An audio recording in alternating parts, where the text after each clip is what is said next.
Charles Blé Goudé, parlons-en. Charles Blé Goudé est l'homme qui veut tuer la révolution ivoirienne. Pour ceux qui ont écouté la sortie de Blé Goudé hier, avec une oreille attentive, ont compris l'objectif de ce dernier. Ce monsieur a un seul objectif actuellement parce qu'il travaille pour le RHDP.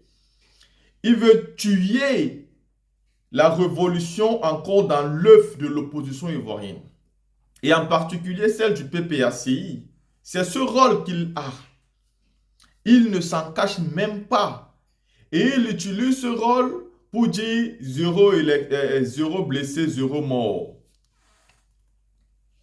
Personne ne demande d'avoir des élections avec des blessés et des morts. Mais il est toujours important de savoir les causes, de situer les responsabilités de manière réelle. La team, il faut savoir que quand il y a un problème, il y a toujours un oppresseur et un opprimé. Et quand quelqu'un sort de nulle part, et il veut mettre au même pied d'égalité l'oppresseur et l'opprimé, vous devez savoir que ce dernier-là n'est pas digne de foi. Charles Blé Goudé aujourd'hui ose dire de manière claire que ceux qui veulent venir manifester par rapport aux élections doivent se calmer parce qu'ils peuvent le faire autrement. Blé Goudé dit qu'il sait que la CEI n'est pas digne de foi, mais qu'après avoir dit cela, il ne peut pas partir manifester pour ça.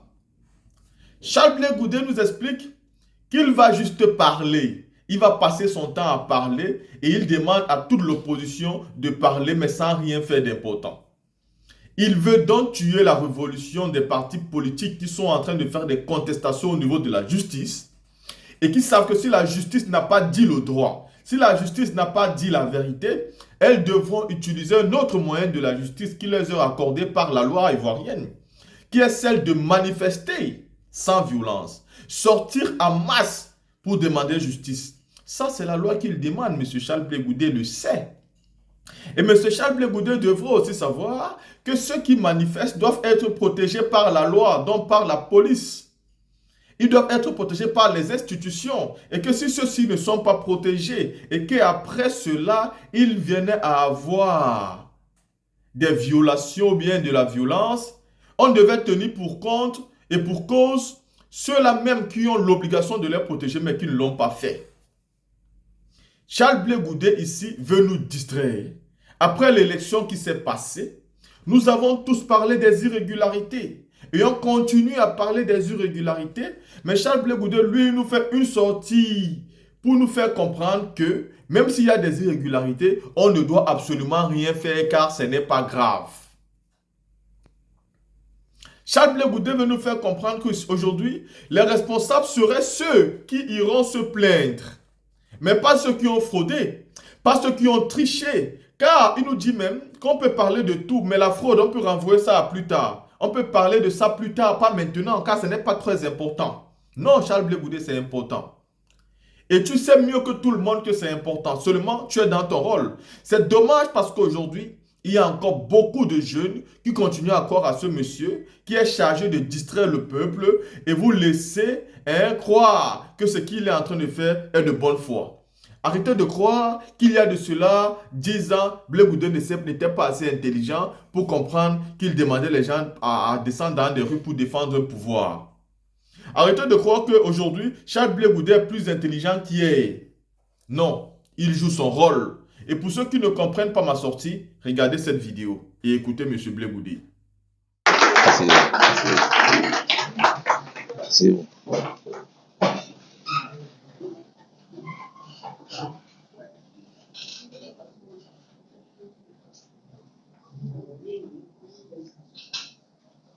Bonjour, chers camarades. Vous qui êtes là pour cette déclaration. Cette déclaration que nous allons faire suite aux élections locales qui viennent de se tenir ce 2 septembre 2023. Vous êtes sans ignorer que, au nom du COJEP, notre parti, j'ai conduit à travers la Côte d'Ivoire une campagne dénommée Élection zéro mort, zéro blessé. À la veille du scrutin du 2 septembre dernier, dans cette même salle même, en direct du siège du COJEP, en présence de toute la presse, nationale et internationale, toujours en notre nom à tous, j'ai lancé un appel à un comportement citoyen pour que les Ivoiriens aillent voter au complet et qu'ils reviennent au complet au soir du 2 septembre. Eh bien, les élections ont eu lieu. Les Ivoiriens sont allés voter au complet. Ils sont revenus au complet. Je suis donc là pour faire une remarque.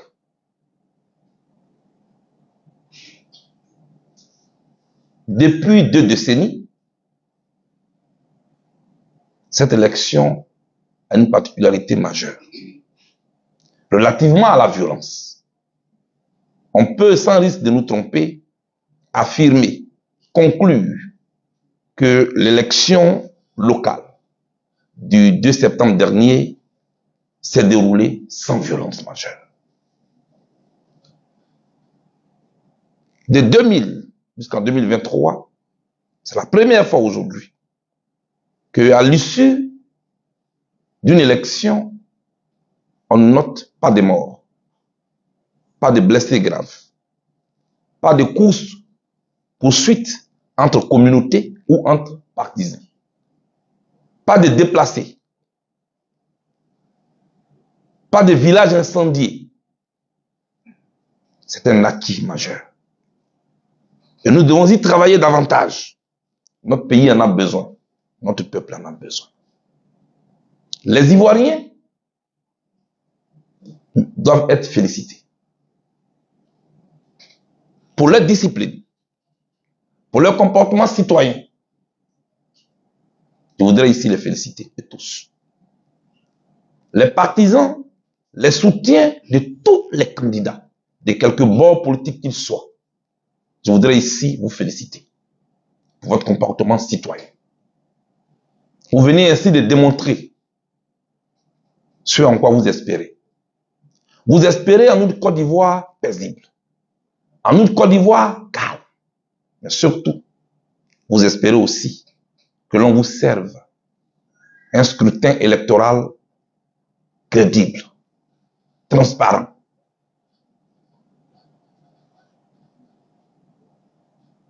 J'insiste sur le calme que vous avez observé. Et pourtant, les raisons ne manquaient pas. Nous avons noté, vous avec, plusieurs dysfonctionnements. Des bureaux de vote qui ont ouvert à 10h30, là où on attendait qu'ils ouvrent à 8h. On ne sait pas trop pourquoi. Aucune communication n'a été faite là-dessus. Des tablettes de la CEI qui ne fonctionnaient pas. Des urnes qui sont venues en retard. Autant de dysfonctionnements qui ont été remarqués. Malgré ces dysfonctionnements, vous êtes resté calme, concentré, et vous êtes allé exprimer votre devoir de voter votre candidat. À la suite de l'élection, ce que nous avons encore remarqué, il y a eu aussi des contestations. Des candidats de tous bords. Certains candidats du pouvoir ont estimé qu'il y a eu de la tricherie. Des candidats de l'opposition ont estimé qu'il y a eu de la tricherie. Des candidats indépendants ont estimé qu'il y a eu de la tricherie. Donc tous, nous sommes au moins d'accord sur le problème qui se pose en Côte d'Ivoire. Un problème de fraude. Nos regards ne vont pas se tourner ni à gauche ni à droite. Ils vont aller directement vers l'organe qui est chargé d'organiser les élections. Je sais que beaucoup d'efforts ont été faits. Mais ce que nous demandons maintenant, c'est d'apporter des mesures correctives. des mesures correctives pour que, à l'avenir, les Ivoiriens aient droit à un scrutin transparent, à un scrutin crédible, et qu'on leur redonne le résultat du choix qu'ils ont fait dans les urnes. La Côte d'Ivoire a droit à ça. Je l'ai déjà dit ici. Ma position sur la commission électorale, elle est connue de tous. Mais tous finiront par me rejoindre. Nous n'avons pas couru pour avoir une place à la CEI. Tous ceux qui ont couru pour avoir une place à la CEI, aujourd'hui, ils nous diront le résultat de la place qu'ils ont eu à la CEI. Ça n'a pas empêché ce que tout le monde conteste aujourd'hui. Malheureusement, en politique, il n'est pas souvent payant d'avoir raison trop tôt. C'est pourquoi je lance encore cet appel. Notre peuple a droit à un scrutin transparent et crédible. Mais il y a eu aussi des endroits où des pentes du pouvoir sont tombées. Notamment, en tout cas pour ce que je sais pour le moment, des présidents d'institutions n'ont pas été élus là où ils ont candidaté. Tout comme des figures de proue de certains partis politiques n'ont pas non plus été élus là où ils ont candidaté. Toujours est-il que ce scrutin-là appelle à plusieurs enseignements, à plusieurs leçons. Mais là n'est pas aujourd'hui l'objet de ma déclaration. Je suis là pour féliciter les Ivoiriens. Je suis là aussi pour dire à ceux qui pourraient être tentés d'employer d'autres méthodes pour exprimer leur mécontentement ou le fait qu'ils soupçonnent leur adversaire d'avoir triché, qu'il y a un recours qu'il faut suivre. Il y a une voie qu'il faut suivre. Vous n'êtes pas obligé de nous servir une autre crise post-électorale. Pardonnez. Vous n'êtes pas obligé.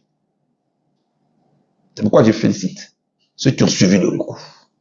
Nous sommes dans un pays qui a des règles, qui a des lois, qui a des institutions. Même si nous ne sommes pas d'accord avec ces institutions, pour le moment, ce sont elles qui régulent notre vie. Il faut les respecter. Et nous battre avec la loi, avec les moyens démocratiques, pour qu'un jour, ces institutions-là puissent changer. La construction d'un pays, la construction d'une vie démocratique est toujours un mouvement, c'est une dynamique. Je vous dis par exemple moi-même que je ne suis pas d'accord avec la commission électorale actuelle. Ce n'est pas pour autant que je vais employer des moyens un peu décents pour pouvoir la déstabiliser.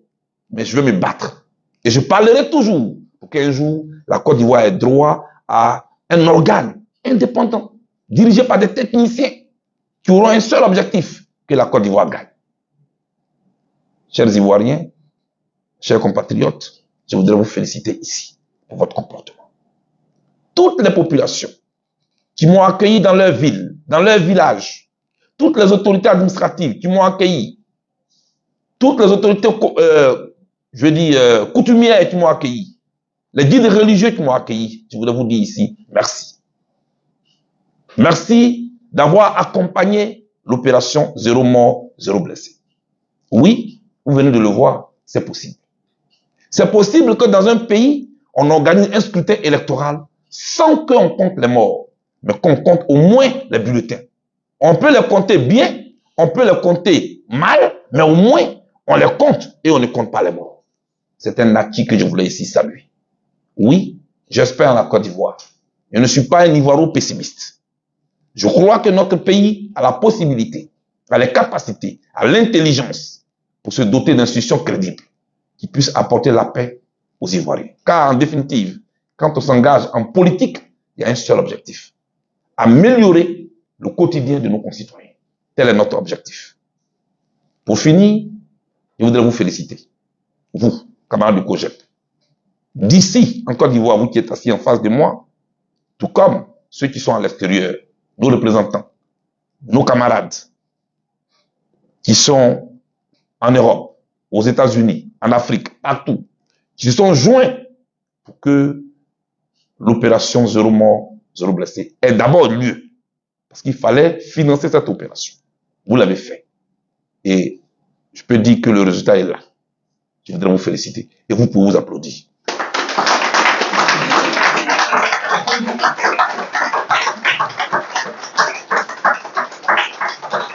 J'ai dit que vous pouvez vous applaudir.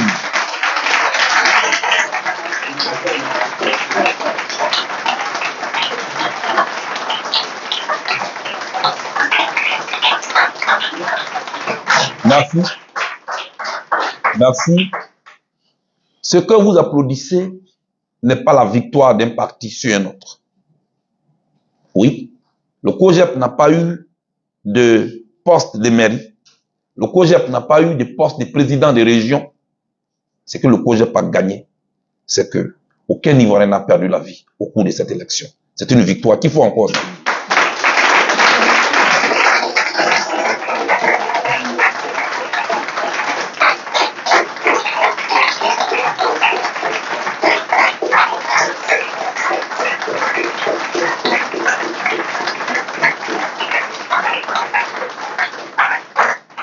Merci.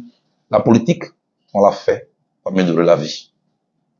La politique, on ne la fait pas pour arracher la vie. Plus jamais, aucun enfant de la Côte d'Ivoire ne doit perdre la vie au nom d'une élection. Tel est notre objectif. Pour le reste, nous sommes un parti politique. Le moment viendra où nous allons exprimer nos ambitions. Et croyez-moi, quand ce temps viendra, nous serons prêts. Ceux qui pensent que nous ne représentons rien et que nous ne sommes rien, on leur laisse le temps de jubiler. Mais je voudrais juste leur dire que le temps que l'agriculteur prend pour aiguiser sa machette n'est pas du temps perdu. C'est mon grand-père qui m'a dit ça. Merci. Que Dieu vous bénisse. Que Dieu vous bénisse. Que Dieu vous bénisse.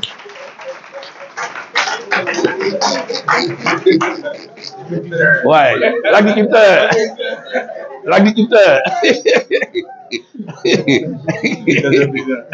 Merci. Bien, merci beaucoup. Je pense qu'il y a un cocktail pour tout le monde. Voilà. On va partager ça ensemble. Je vais rester là quelques temps pour peut-être ceux qui veulent échanger avec moi. Chacun une minute. La team, quand vous finissez d'écouter ce monsieur que pour moi je trouve très malhonnête, extrêmement malhonnête, nous convenons ensemble que monsieur Charles Blé Goudé n'est plus digne de foi, il n'est plus digne de confiance. Et ceux qui continuent à faire confiance à ce dernier-là, c'est-à-dire vous n'avez absolument rien compris de la chose politique, ou alors vous refusez de comprendre, ou alors vous suivez ce monsieur-là juste parce que vous voulez vous venger du président Laurent Gbagbo, mais c'est mal. Le président Laurent Gbagbo n'est pas le seul opposant en Côte d'Ivoire. Monsieur Guillaume Soro est opposant là-bas en Côte d'Ivoire. Madame Simone Yvé Gbagbo est opposante en Côte d'Ivoire. Le PPACI, c'est aussi un parti d'opposition en Côte d'Ivoire. Donc ce n'est pas simplement à Gbagbo Laurent que vous faites du mal. Et quand on parle de la tricherie, tout le monde a triché en Côte d'Ivoire en passant par le RHDP, même dans le PPAC, même dans le PDC-RDA, on accuse certains candidats d'avoir triché. Et donc, si tout le monde est unanime dans le fait que la tricherie est le véritable problème, mais il faut dire que c'est la tricherie qui va causer des problèmes en Côte d'Ivoire. La fraude et aussi la commission électorale qui n'est pas indépendante, mais qui est tout simplement une branche du RHDP qui organise les élections en faveur du RHDP-RDR. Charles Blé Goudé, qui veut donc tuer la révolution dans son œuf, a commencé à mettre en pratique le travail qu'il doit faire, et ce pourquoi il reçoit un salaire toutes les fins du mois. M. Charles Blé Goudé veut maintenant faire comprendre aux gens de Yopougon que si vous voulez manifester, calmez-vous dès à présent parce que la manifestation ne sert à rien. Charles Blé Goudé veut donc qu'on laisse Yopougon entre les mains de Big Togo. Il veut donc que tous les candidats du PPACI qui se plaignent aujourd'hui tuent c'est-à-dire leur plainte et laissent ça au RHDP. Mais ce n'est pas possible. Et passer là-dessus comme si vous ne voyez rien, tout en acclamant encore Charles Blé Goudé et nous faisant croire qu'il y a une stratégie derrière, c'est tout simplement aussi être contre la révolution ivoirienne. La team, vous qui avez écouté et qui comprenez depuis fort longtemps que Charles Blé Goudé est un traître, vous pouvez nous dire en commentaire ce que vous pensez. Likez la vidéo, abonnez-vous et activez la cloche de notification si cette vidéo vous a intéressé. Restez connectés pour nos prochaines vidéos.